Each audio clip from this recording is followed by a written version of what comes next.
Thank you, Senator King. I apologize to the audience, but I think by my doctor's orders and more importantly my wife's orders, she probably should not be here too much longer.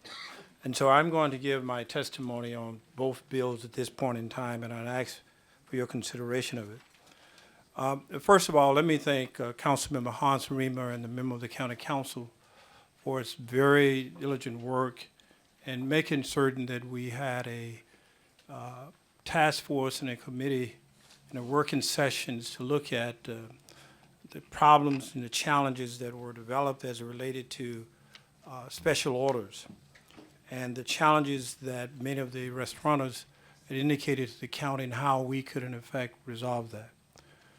Throughout all of that debate and the discussion, I think it was quite informative, and the council through its deliberations, I think, came up with a very good process and approach for how we can deal with the challenges and difficulties that we saw, and that is the special orders. But I'm going to spend the bulk of my time talking about what did not happen during that debate and that discussion. There was ample opportunity to discuss the issue of privatization, and it was not discussed. In fact, it was moved off the table by some who said that was not their interest, but simply to correct some of the deficiencies that have developed over the years. And that was addressed. When I look at the bill of privatization, I want to start again and remind you of what I said earlier. I'm not a person who is necessarily opposed to privatization. And many of you know that I push for privatization of our economic development efforts, our workforce efforts. I even wanted to privatize our transit operations. But when you look at this approach, and given what is at stake, you have to step back and look at your fiduciary and your legal responsibility to all of Montgomery County and the financial network that we have built in this county. I indicated to you very clearly that just a couple of weeks ago, Wall Street talked very, very positively about the AAA bond rating for Montgomery County. And we've held that bond rating through government closures, through sequesters, and all of the things that have happened, we've maintained that. This bill, this approach, jeopardizes that. That is not the intent of the people who want to pass this. I know that their intent is good. It is to get competition. It is to give more choice. But at the expense of what? The expense of the potential for unraveling the county's economic foundation.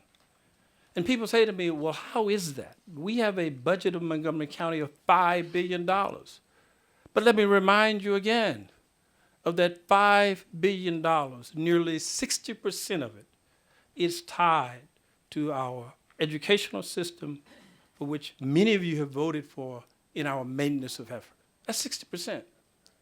8% of our budget goes to current debt service. 14% is for public safety. 3% of that budget goes for our retirees' health. And what is left is literally less than 15%. So if you take $30 billion and above, it is not from the overall $5 billion. It is from what is remaining, and that's a huge hit. Keep in mind, we are dealing with the consequences of what happened in the Wynn case. Keep in mind, just last week, we received bad news from the state that we are $47 million below the estimate for our current income tax. Now we want to add this on top of that. Keep in mind also what bond counsel has said about this arrangement and what it will do. That will cost us money as well. This will impact quite severely our economic foundation of this county in a way that it was not intended. I have said to you repeatedly, if you had a credible idea about how to go about doing this, put it on the table. And let's listen to what some people have said. Oh, we'll make all of this up in competition. That the people out of the District of Columbia who are buying liquor there now will come in droves into Montgomery County to purchase liquor from Montgomery County. and to, in effect, come to our restaurants. $30 million of people going to do that annually? When people who do so now do so in the district because they work there, and it's convenient for them to have dinner there, when they go to a sports arena that is in the district or in Prince George's County, when they do all of those things in other places, it is not likely that you are going to get that. We do not get the results of the sales tax from Montgomery County.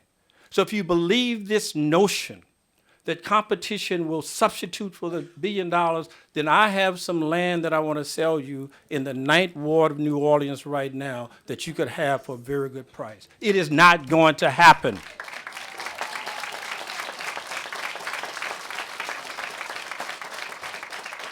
I would ask you to pull back from this. And if you want to discuss this, do not go and rush some bill and throw it out now when your county will be suffering from this. $100 million of bonds are pledged to this. It started many years ago.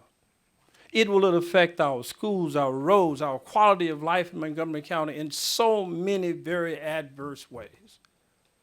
I can't understand why we would want to do this in this fashion. This is irresponsible. It will not help our county. It will set us back. I pledge and I indicate to you that people have said other things to me. Well, we can make it up by cuts and reductions across the board. Let me remind you that the growth of the county's budget under my leadership for the last 9 years has been less than 2% annually for 9 years. That's 18%. We have cut. I eliminated 10% of the entire county's workforce. We reduced our county employees' health benefits, their retirement benefits. I furloughed the county employees. I even furloughed myself. We did all of those things here. We made cuts and reductions across the board, and the men and women who work for Montgomery County have suffered as a result of that. So there's not a great hope and expectation. A great hope and an expectation that the other answer is to simply say, well, we can make that up by reductions. We have already reduced. What will happen here as a result of this will be the following.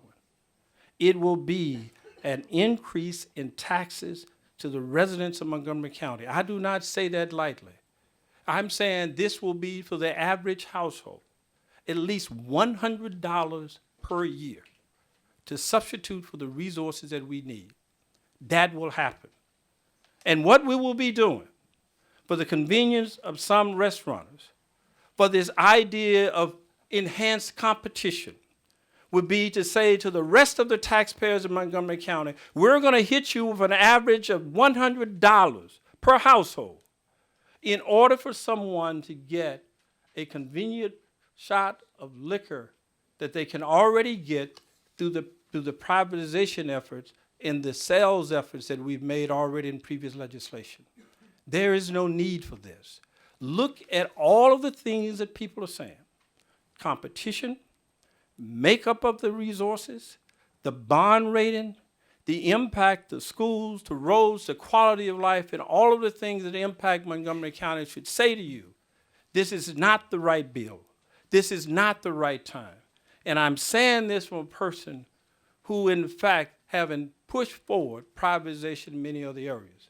But I will not do so in this area because it is irresponsible. It is not something that we should be doing. It will hurt all of us. Thank you for allowing me to testify. All right, thank you.